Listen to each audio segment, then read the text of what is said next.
Welcome back to the Broadman Word, and I'm taking a look at another prayer in the Bible that I absolutely love, and that is a prayer from a woman named Hannah. Hannah is the mother of the prophet Samuel, and and really the last judge of Israel with Samuel.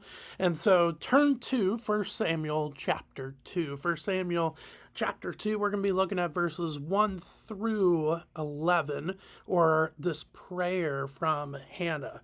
So Hannah was barren and she could not have children. And in that day and age, in ancient Near Eastern culture, that would have been just incredibly not just disappointing, but shameful because children and offspring were your legacy. And so to not have children is basically to not have a legacy to pass on. And so to be barren was just this it was just this point of despair. And she keeps praying and praying and praying to the Lord.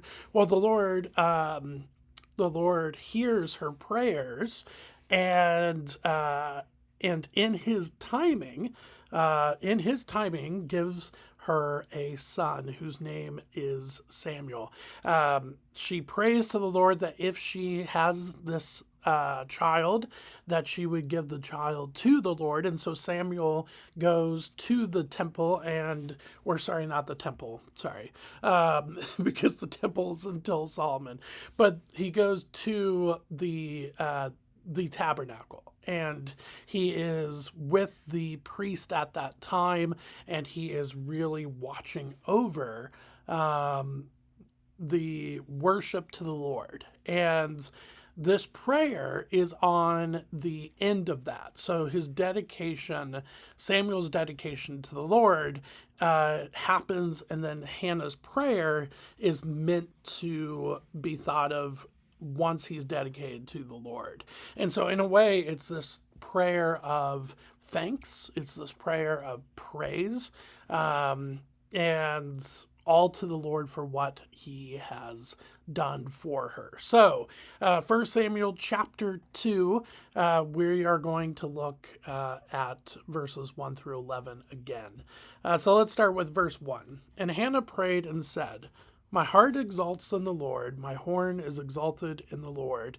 My mouth derides my enemies because I rejoice in your salvation." So it's this idea, as we saw with the book of Psalms, just adoring the Lord for who he is. A great way to start prayer. It's interesting that we see a lot of the times in Scripture with prayer that adoration is either the first thing or very close to the first thing that happens in prayer. And so I think that that's a wonderful way to start, and it's really cool to see Hannah start her prayer that way. Verse 2. There is none holy like the Lord, for there is none besides you. There is no rock like our God. Talk no more so very proudly. Let not arrogance come from your mouth. For the Lord is a God of knowledge, and by him actions are weighed. So the idea here is to just show the correct idea of putting our dependence on God. We are to depend on him. He is a rock. He is something that we can firmly plant our feet on and feel secure. And the talk no more so very proudly, let not arrogance come from your mouth. That could be in relationship to those that were very, maybe they gave her the side eye about being barren, and put her down because she was barren, even if it wasn't like straightforward, like, hey, you're barren, you're awful. Like, maybe it's not that, but just this idea of, oh, my kids are so great, and just this idea of just really pointing out the fact that she's barren when you didn't really need to do that. And so I think that could be what is being talked about here at the start of verse 3. But let's continue on, verse 4. The bows of the mighty are broken, but the feeble bind on strength. So there, right there is very, very clear that when we are broken and yet depending on the Lord, that is the greatest strength. Yes, on the surface, the world may see that as weakness, but that is the greatest strength of all because we are putting our faith and our trust and our hope in Creator God. And not only Creator God, but He is protector, provider, and our guide. And that's really, that to me is one of my favorite verses in this prayer is verse 4.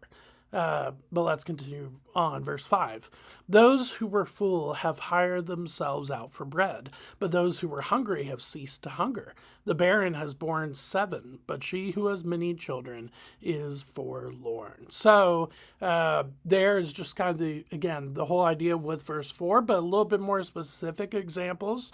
It could be that those who have a lot of money are very easy to get the things like food. They don't feel satisfied enough with their money. But those who have to really scrape by, those who put their faith and trust in the Lord while they're scraping by, have more satisfaction because they're depending on the Lord. I think that's where we're supposed to be seeing. And then, of course, it gets personal at the end of verse 5. Those that are barren, surprise, surprise, they all of a sudden have not just one child, but 7, as she says here.